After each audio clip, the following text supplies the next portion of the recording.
Guys, welcome back to my channel. Dan di video kali ini aku balik lagi di konten sharing #sharing is caring yang berjudul Aku Menyesal Selingkuh. Nama pelaku dan korbannya di sini aku janji sama orangnya untuk sensor karena melindungi privasinya dong. Gak mungkin ntar malu-maluin.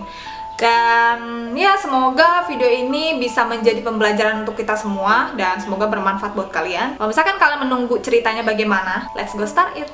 Oke, jadi di kalimat pertama dia ngomong kayak gini. Dia mau sharing ini buat pengalaman aja. Cewek jangan mau dijanjiin untuk diseriusin kalau belum tahu bibit bebet bobot dari cowoknya itu. Ya, jadi jangan mudah gampang percaya kali ya sama cowok kalau misalkan asal janji manis. Ceritanya, waktu itu aku bimbang dan gak kepikiran buat berpikir lebih panjang lagi. Ya, gara-gara dia udah berkata-kata mau seriusin aku, dan dia bilang sendiri ke aku tahun depan ya. Ih. Dan di situ aku ngerasa seneng banget karena ada yang mau seriusin aku secepat ini. Oh, no, jangan gak mau percaya. Tahun depan ya, kayak. Kata-kata yang diucapin ini masih PDKT jalan semingguan, padahal belum jadian juga. Dan pacar aku yang di sana udah tahu karena aku udah nggak lagi respon pesan WA. Oh, jadi dia selingkuh. Cowok yang dia PDKT ini itu selingkuhannya, padahal dia udah punya pacar. Dia bilang kan, dan pacar aku di sana udah tahu karena dia udah nggak respon WhatsAppnya lagi. Di DM, di IG, dan video call juga aku abaikan. Berpikir mau putusin yang di sana tapi nggak tega. Terus tiba-tiba pacar aku yang di sana kasih pesan ke aku kalau aku selingkuh di sini. Ketahuan nih sama pacarnya nih. Boom. Mau balas apaan aku juga gugup dan masih mikir harus jawab apa ke dia yang di sana. Ya udah aku terus terang ke dia kalau aku udah ada di sini dan mungkin dia juga nggak bisa jawab apa-apa lagi ke aku. Dia matiin teleponnya. Sesaat aku mikir bener-bener gak tega lihat responnya di sana kayak gimana. Ya iyalah dia sakit hati pacarnya selingkuh. Terus malamnya aku ditelepon sama ibuku kalau pacar aku yang di sana lagi di rumah. Mohon-mohon ke ibuku, dia gak mau diputusin sama aku. Wah, jadi cowoknya ngemis-ngemis nih untuk tolong tante, aku sayang sama dia, aku gak mau putus sama dia, kayak gitu kali ya. Terus ibuku bilang gini ke aku, udah yang di sana gak usah direspon, kasihan yang di sini udah nemenin kamu bertahun-tahun, kata mamanya sambil nangis. Dan kata-kata itu kayak gitulah intinya, ngomong sambil nangis gak kuat gitu. Baru kali ini aku dengar suara tangisan ibuku yang nangisnya sampai tersedak-sedak. Kayak berat hati waktu itu aku asal nyeplos kalau aku udah nggak mau sama yang di sana. Ini godaan dari cowok selingkuhannya nih. Aku ngomong kayak gitu karena aku sempat kepikiran waktu aku belum di sini, aku udah pernah minta buat diseriusin sama dia yang di sana. Tapi yang di sana hanya diam saja. Aku baru sadar kalau dia diam, dia masih mikirin kuliahnya dan belum bisa kerja. Aku mikir ini, aku nyesel putusin dia. Waktu aku putusin dia yang di sana, dia lagi butuh support dari seseorang buat masa-masa semester akhirnya. Seseorang itu adalah aku. Wow. Dulu pernah ngerasa bener-bener I need you sama dia buat yang di sana. Tapi giliran dia yang butuh aku, but I'm not there for him. Tapi aku nggak ada untuk dia. Sekarang aku mau jelasin kenapa nyesel sama yang selingkuhannya. Dia pernah putusin aku tiba-tiba gitu. Alasannya dia udah bosan sama aku sekarang.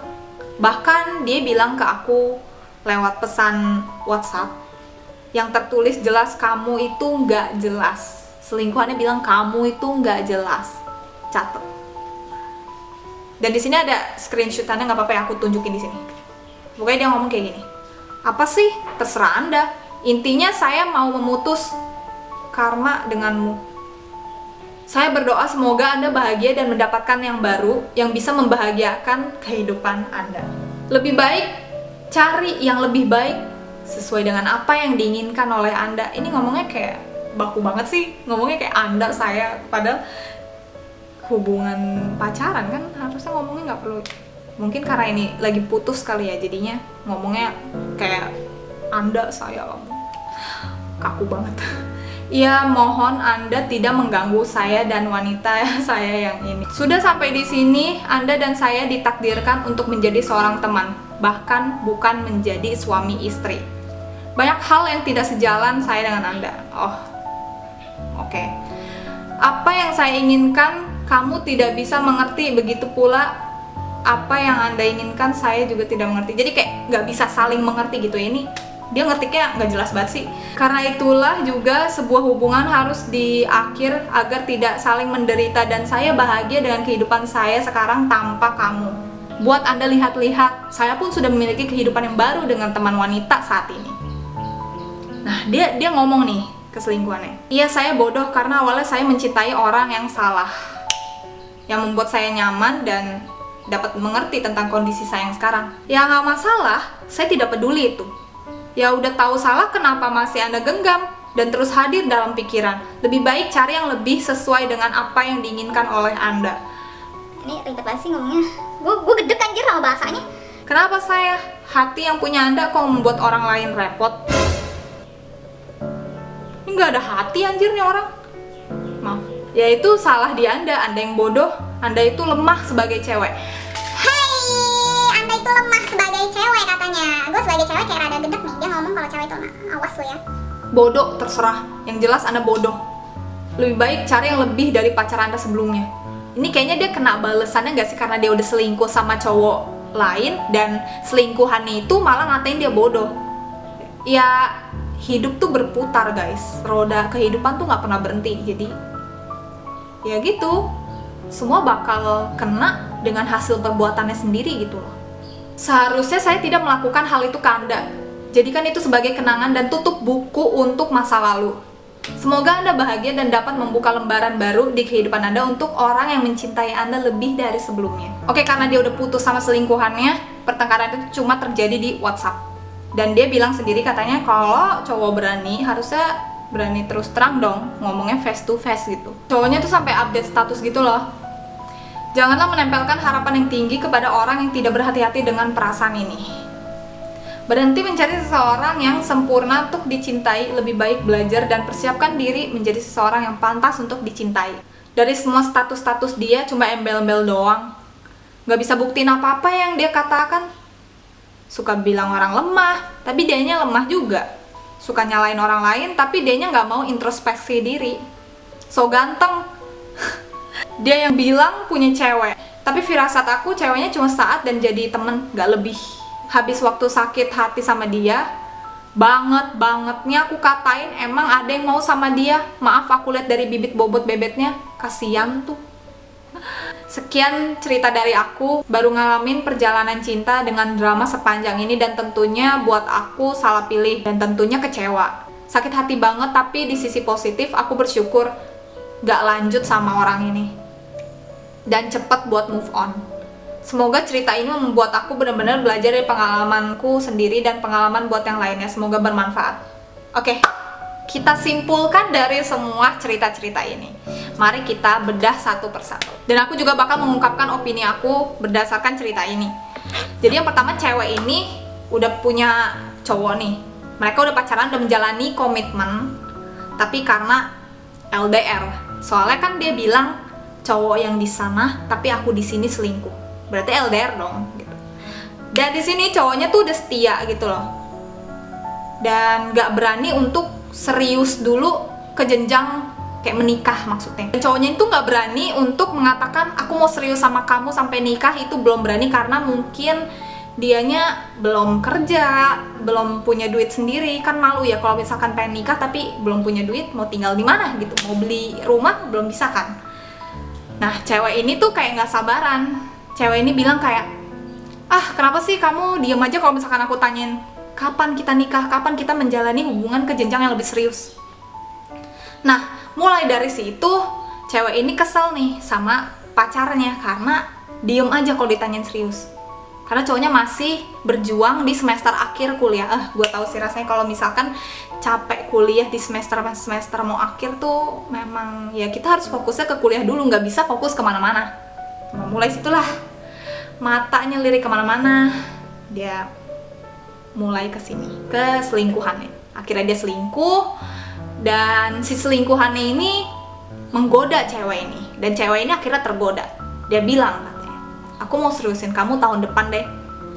Oke, di sini gue mau tekenin kayak cowok kalau gampang banget mau seriusin orang, tapi kita nggak tahu bibit bobotnya gitu, ya jangan percaya. Mungkin bagi cewek ini selingkuhannya kayak ganteng banget, dia anaknya ini ya. Tapi please guys, kalau misalkan kita belum tahu bibit bobotnya, dicari dulu. Tolong dicari dulu nih orang nih gimana nih orangnya. Masa gampang banget sih baru PDKT berapa lama nih? Pokoknya dia baru PDKT belum jadian, masa langsung ngomong kayak tahun depan aku mau seriusin kamu. Wah, ada yang mau seriusin gue nih. Padahal belum jadian tapi kok cepet ya. Oh yaudah deh, gue mau sama dia aja karena dia yang mau serius sama gue. Dan akhirnya dia minta putus lah sama pacarnya yang di sana. Pacarnya di sana tuh nggak terima. Dia nangis-nangis, katanya sujud sama mamahnya kan. Ibu, aku nggak mau diputusin sama dia. Aku sayang sama dia, tapi aku belum siap untuk ke jenjang yang serius. Sebenarnya cowok kayak gini nih yang harus dipertahanin, menjaga perasaannya untuk memikirkan masa depan hubungan kalian gitu loh. Sedangkan yang selingkuhannya itu kayak ya udah, dia cuma kayak asal ngomong, asal janji manis. Tabok aja. Kita bisa lihat ya perputaran roda kehidupan. Dia kena karmanya juga. Akhirnya selingkuhannya itu ngatain cewek ini bodoh, dan cewek ini menyesal sudah meninggalkan mantannya yang setia itu. Apa yang kita perbuat, ya kita juga dapat balasannya gitu. Dan di sini juga bisa aku petik sih, karena kayak jangan mudah tergoda sama orang. Pokoknya kalau sekalinya orang selingkuh, itu bakal selingkuh terus sih. Kecuali kalau misalkan orang itu mendapatkan trauma yang mendalam gitu. Kayak cewek ini kayaknya dia udah mendapatkan trauma yang mendalam, dan akhirnya dia menyesal seterusnya gitu, menyesal seumur hidup kayaknya deh. Tapi ya saran aku untuk cewek ini, tolong ya udah ikhlasin sekarang kan udah nggak kontak-kontak lagi sama selingkuhan atau mantan. Cari yang baru, fokus jalan ke depan. Hidup kamu nih yang sendiri nih. Ini jalan kamu. Yang udah berlalu tinggalin gitu, nggak ada gunanya lagi kalau misalkan ditengok, dinyesali, itu udah nggak ada guna. Menyesal tuh nggak ada gunanya. Ini juga pembelajaran buat aku ya, walaupun aku nggak pernah menjalani hubungan relationship. Pokoknya ini pembelajaran banget. Kalau aku udah punya pasangan nantinya, jangan selingkuh. Tahan godaan dari orang lain. Oke guys, gitu aja dulu sesi sharing aku. Semoga ini bermanfaat buat kalian, dan jangan lupa di-share ke teman-teman kalian. Don't forget to like this video, comment down below, subscribe, and share to your friends. Bye, see you on the next video.